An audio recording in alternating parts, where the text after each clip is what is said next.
Okay, so there's a bombshell announcement from Cynthia Petion, the co-founder of the Novatech FX Ponzi scheme. It's in the official Novatech News official subscriber Telegram group here, 21,293 subscribers. Although bizarrely they didn't put it in the official Novatech group here with 30,630 subscribers, but nevertheless it is here. This is Cynthia on audio. What I wanted to do is just play through the audio and give my reaction as we go through it to just let you know this bombshell that occurs in this recording from 5 a.m. in the morning. Hey guys, good morning. Sorry for the 5 a.m. message, but I was having trouble sleeping, and sometimes I just need to say things when the spirit moves me and not wait.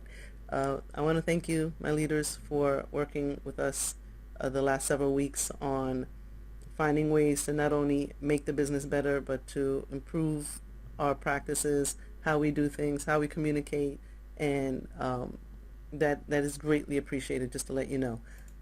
So she woke up at 5 a.m. She's getting a sleepless night. Hopefully that's because she's starting to feel the guilt on her for running a Ponzi scheme, and as we'll hear later in this announcement, the promise that she was going to restore withdrawals from April the 1st, April Fools, is not going to happen. She starts also by thanking her leaders to get people on her side. She knows how to play an audience. Very much a cult leader as well, by the way. So you have someone who is buttering people up, saying how good they are, and she in turn gets worshipped. She's this charismatic figure at the top. Same thing to watch out for in any cult as well. And she has focused also by starting by saying the Spirit has led her to make this announcement. She's really focusing on the People of Faith group for this Ponzi scheme. But let's carry on. Let's listen to what she has to say. I know we need to post some information in the back office, all right, which I promised I would do over the next couple of days in order to keep everybody updated. However, some things don't always translate well into a written message, and sometimes I just need to say things from the heart so that people understand where our minds are, where our hearts are, and where we're going with this business and what our intentions are. So she's appealing to the heart. She doesn't want you to look at the facts. She wants to appeal to your heart, and she's making her decisions for her quote-unquote business based on heartfelt sincerity, which is, a great way of doing it. Again, if you're wanting people just to be on your side, if you happen to come from this from the perspective and the understanding this is a Ponzi scheme, this is all going to make perfect sense for you. If you're smitten with Novatech and the money that you're seeing returned into your account, then you're going to find this very difficult to see. The emperor has no clothes. But let's carry on and see if I can help persuade you and see the truth. All right, so with that said, we do have some parameters that we've been working on to place on accounts, and how things are done, how things are paid. Cash outs, of course, is what's on everybody's mind right now, and we've been trying to play catch up quite a bit. We had frozen the trading only so we can kind of figure out what we're going to do with this. So she's admitted there again, they have kind of frozen trading accounts. Well, no, they didn't kind of freeze trading accounts. They froze trading accounts. You could not withdraw money from trading accounts. That was due to be restored on the 1st of April. They've also brought 3 other restrictions in the last few weeks. And again, why are they bringing in these restrictions? It's to try and stop the withdrawals. If the withdrawals exceed the deposits in a Ponzi scheme, you've got a problem. If withdrawals exceed deposits in a normal trading platform, there's no problem. If you were running an actual trading platform, and there'll be plenty of businesses do this, where you can go and trade Forex, you can go and trade crypto. If you withdraw your money, that's not a problem because they're not promising returns. Whereas with Novatech, they are doing supposedly the trading for you, and that's where there is a problem, because it is fundamentally a Ponzi scheme. Again, remember what I just said. If you come from the perspective this is a Ponzi scheme, everything that Cynthia announces all makes sense, because they are trying to stop the withdrawals. So the 3 restrictions they've put in recently, you could only make withdrawals on a Monday. That was the first one. So they're limiting to 1 in 7 days. So that in theory limits the number of withdrawals quite substantially. They've also said unless you've got more than $250 you're withdrawing, you cannot make a withdrawal. Well, that's probably less than 10% of the people within Novatech. It'll be the leaders, it'll be the big money earners, and they want them to still make some withdrawals so they can show to all the other people, look, we're making money, you should still put deposits in, you've got to keep the faith, you've got to keep there. So again, clever strategy, but only makes sense if you're a Ponzi scheme. And the third method that they've put the restriction on is simply stopping any withdrawal from trading accounts. So they've had 3 methods to try and choke and stop those withdrawals. But let's continue and see what she says further on. There aren't very many business models, if any, that allow mass withdrawals, and it's not something we've ever had to experience from our customers on their end. So it did have a much larger impact on the business than we expected it to. For 4 years, it's never been a problem, but when people start to panic and things start to go a little sideways, it's natural for people to want to just try to take it all out. So she's understanding that when people get cautious, they get panicked, they want to withdraw their money. But why would people in Novatech be panicking? It's because there are people withdrawing and people are seeing that.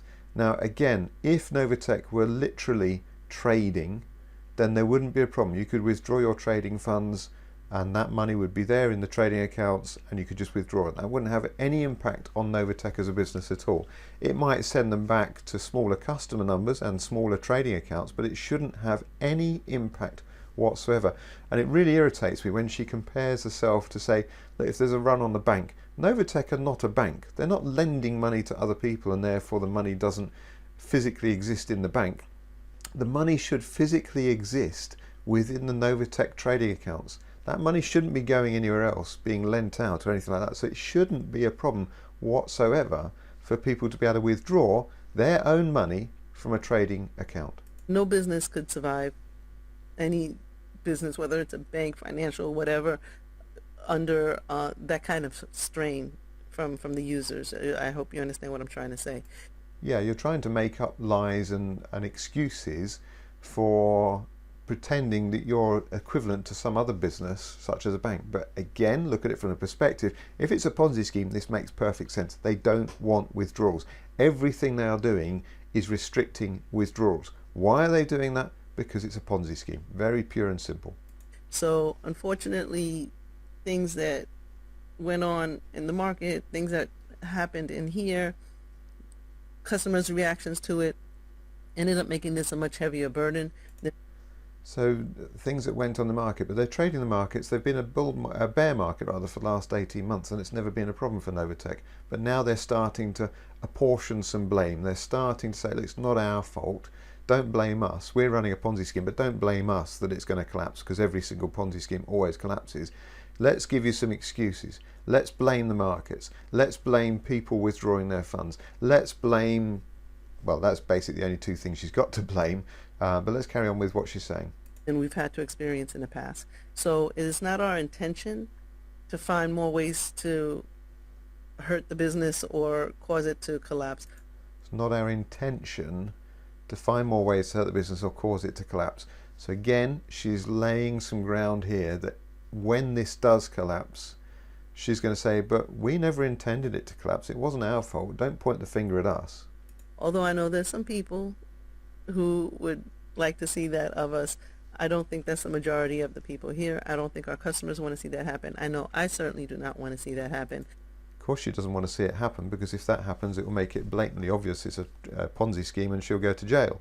And the customers don't want to see it happen because they've got their money invested in Novatech. So no one within Novatech wants to see it collapse. And that's why everyone is running around so panicky, calling out people like me as haters for trying to reveal the truth that this is nothing more than a simple Ponzi scheme. And I've been actually very humbled by the amount of people who are wanting to do things to help us move along, and not even talking about just our customer base, but vendors, marketing companies, platform providers that really believe in what we've done. I've gotten some very sincere messages from people who love our project and want to see it continue. And yeah, all the people she's listed there are people who are making money from the Ponzi scheme. So of course they want to see it continue. want to help us move that along.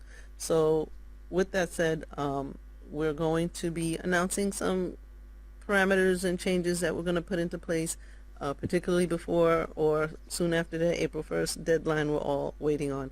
Sorry guys, I cannot make April 1st D-Day. Okay, so there it is. There's the bombshell. I cannot make April the 1st D-Day. If you wanted your money out April 1st, it ain't going to happen. For Novatech. All right, it cannot be the day that everybody takes everything out and walks away. Okay, so she's fully aware the mistakes they've made, and it's made more and more people panic. The big public winners, the net winners, are trying desperately to say, don't worry, everything's okay, keep your money in there, look, we keep the faith, we're going to make a fortune with Novatech. That's what it's always been. For 4 years it's been going. It's not a Ponzi scheme. It is, and people are withdrawing their money, and it is collapsing. And causing it to have a negative impact on the ones who still want to be here. You guys are going to have to hang out with me for several more months. Okay, so you've got to give us several more months. So this is one of the slow rug pulls. Sometimes happen with Ponzi schemes. They try to slow things down so much that people will move on naturally into other Ponzi schemes, or just move on and think, oh well, I've lost my money, I'll wait. You know, they write it off and say, well, perhaps I might get something back in 6 months, and they get distracted by other things and they forget about it. So this is what possibly Cynthia is also trying here, is such a slow rug pull that the members don't even realise that the rug is being pulled from under their feet. So she's now giving herself another excuse, having already delayed things by months. She's now saying, give us some more months. There's no set time frame on this one, because she knows that by having given the April the 1st, that was a mistake last time. She's not going to give a deadline this time as to when they're going to restore withdrawals, because they can't, because there's not enough money there, because it's a Ponzi scheme. It all makes sense when you look at it as a Ponzi scheme. Well, we work through some changes. All right, but we just want to make sure that people understand that in order to be able to continue doing what it is that we do and profiting people, that we do need to make some adjustments. All right, and we're working very hard on our end just to make sure everything goes the right direction. All right, and we're trying to pay out as many people as we can. Our goal is to try to make sure everybody sees something coming back into their accounts. So they're trying to stop people from making withdrawals by at least putting some money back. You know, if you'd contributed $1,000 into the Novatech Ponzi scheme, they might give you back $10, $50, some of your money back to make you think it's still working. And that's how they built the business in the first place. That's the only thing they have in their armour to try and stop people making their withdrawals, is to try and put some money back that they've stolen from you back into your account. Now, some people, I'm very aware, have made a lot of money with this Ponzi scheme, as they do with other Ponzi schemes. But the vast majority of people, it's mathematical certainty, lose money in Ponzi schemes. Not only that, but in a Ponzi scheme you may decide, say, well, okay, I'm big enough and grown up enough that I can make my own decision, I'm prepared to take that risk. Well, bear in mind that you also, in a Ponzi scheme, not only is it illegal, you are funding criminals. You are funding people who could be using money for all sorts of things. And in the past, I know there are Ponzi schemes that have been run by paedophiles, by people who have been involved with murder, by people who have been involved in terrorism. There was one just a few years ago where the guy who caused the massacre at the mosque in New Zealand, he basically confirmed in his documentation before that massacre that that had been funded primarily through being involved with a Ponzi scheme. So even if you yourself may not have an issue and say, I don't mind putting money into an illegal scheme, just bear in mind you are funding criminals and criminal activity. And the fallout from Ponzi schemes as well is it wrecks families. It causes some people to commit suicide when they've put too much money in. They lose their life savings. It is bad, bad, bad.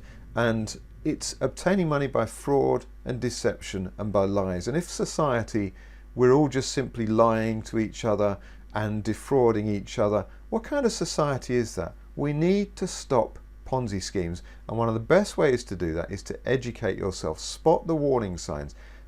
Novatech have been delivering supposedly 4.3% on average per week. Now you may be saying, Paul, they never said 4.3%, it's average 3%.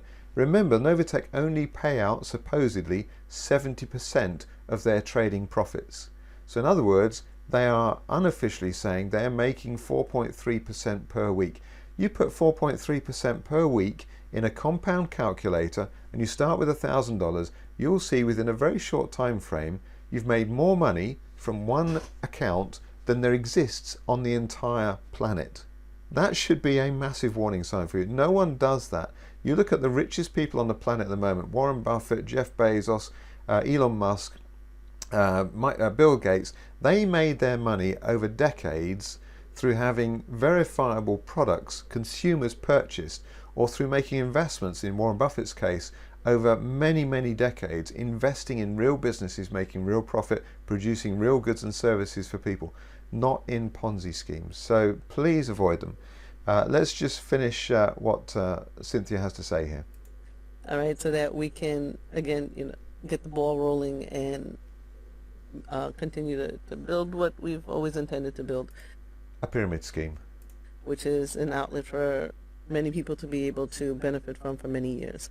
Yeah, a pyramid scheme without any substance, no proof of trading, nothing. We're just doing a pyramid scheme. It's a money game, and we hope that enough people manage to make a profit, and if we can run this for decades, then we could let a few more people make a profit. But the fact is, in a Ponzi scheme, 90 to 95% of people will lose money. It's just mathematical proof. All right, I know it's a struggle for some. For most, this should not be an issue, and we really have to think about what's going to benefit our customers and business in the long run, not just now. All right, like I said, I'll be posting some updates over the weekend. We had a very good week with the releases, and I'll catch you guys up on what's going to be going on with the balance of stuff. Okay, so love you. Talk to you. Bye. So there you go, really weird update from a CEO of a business. Well, it's actually a Ponzi scheme. 5 a.m. in the morning because she couldn't sleep because she's feeling worried and guilty because everyone's going to be screaming, "Where's my money? You said April the 1st." We've known that this has been collapsing probably since around November, December time, when withdrawals started exceeding deposits. It's slow. She's trying to slow down the death of this quite clearly. Now, producing these videos does take me a lot of time and effort, and I'd really appreciate your support to check out legitimate business that I'm involved with. So go to my website, copydragons.com. You don't have to get involved, just go and check it out. See what a genuine, legitimate business looks like, a place to put your money to work for you. That would help me support and produce other videos like this, which I'm hopefully persuading and encouraging other people to see the reality of what Ponzi schemes are, what they do, the damage they cause, and so on, so we can call out more of these. So do check out the website there, copydragons.com. Hopefully you found this useful. Give me a thumbs up if you want to help promote this. Just give us a thumbs up. That'll help bring it up the rankings in YouTube, so that we can get more and more people to understand that Novatech FX is a Ponzi scheme. Thanks for watching. Catch you on the next video.